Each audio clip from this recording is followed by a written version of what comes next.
Yeah, it'll be fun to go back to Houston. I've been back there once since coming to Nashville, but it's always fun to go back and play in a stadium that used to be your home stadium. So there's been a lot of turnover since I left, so it's a pretty different team, but I still have a few friends there, so it'll be nice to see them. But it'll be tough because tonight, went 120 minutes, late night, quick turnaround. So a lot of our normal guys who play in the league played tonight and got a lot of minutes. So we're going to have to recover well tomorrow and Friday and, do our best to be fit for Saturday. Well, now open the floor for questions, Claudia. Joe, how was the feeling as when you see your team 2 goals down, and the game was really difficult at the point where the way things were going in the first half, and then all of a sudden you just win it 3-2. Yeah. About those both situations. Yeah, I mean, we definitely started slow. We weren't very sharp. We struggled a bit, and credit to Atlanta. They're a good team with a lot of quality, and, they made us pay for a couple mistakes. And I think at halftime we kind of had a hard talk in the locker room and kind of realized that what kind of team we are and what kind of people we are, and that if we're going to play, we're going to play to win. So I think that's something that this team has shown throughout our existence is that we don't give up and we'll fight to the end. So to see the turnaround in the second half and then into extra time was incredible, but not unexpected. Yes, sir. Joe, how have the sightlines been different for you in this new stadium? I know not tonight, but in some of the day games, you'll see the field get split with the light. Have you had to adjust a little bit being in a new place? I mean, a little bit, yeah.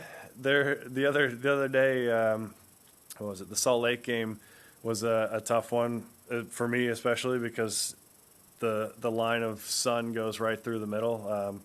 There's a few times when you're in the shadow and then all of a sudden you come into the light and the sun kind of blasts you in the face. But I mean, you can say that about a lot of different stadiums and depending on the time of day and whatever. So it's not something that you put a lot of thought into. You kind of just keep it out of your mind, and if it happens to affect you in the game, then it does. But it's not something that you really make a ton of adjustments for.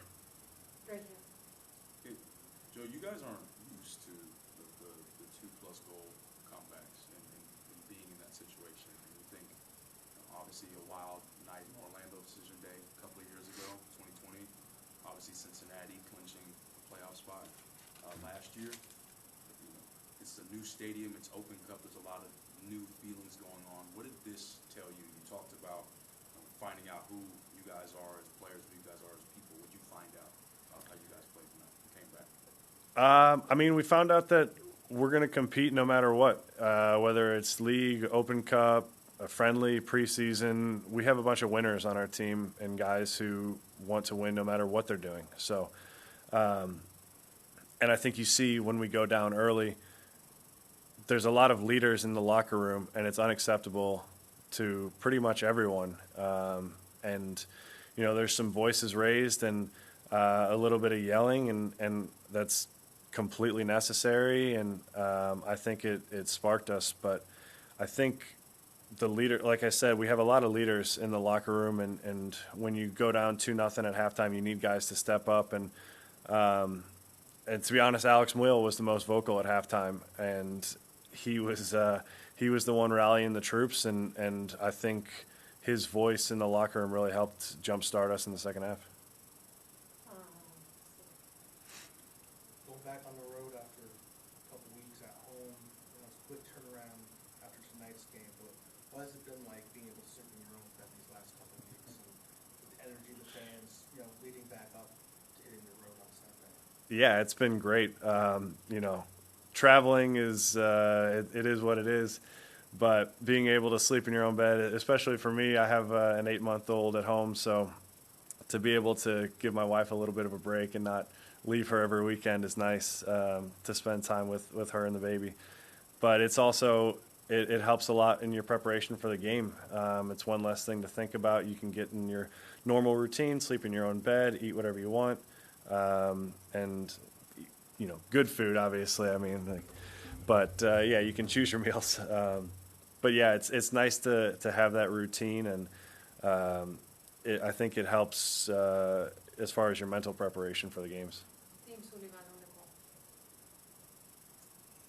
Joe, on the first goal, what did you see as that initial through ball was played? It looked like you took a couple steps towards it, thinking you could get it, and then you decided to kind of pull back and play for the runner there.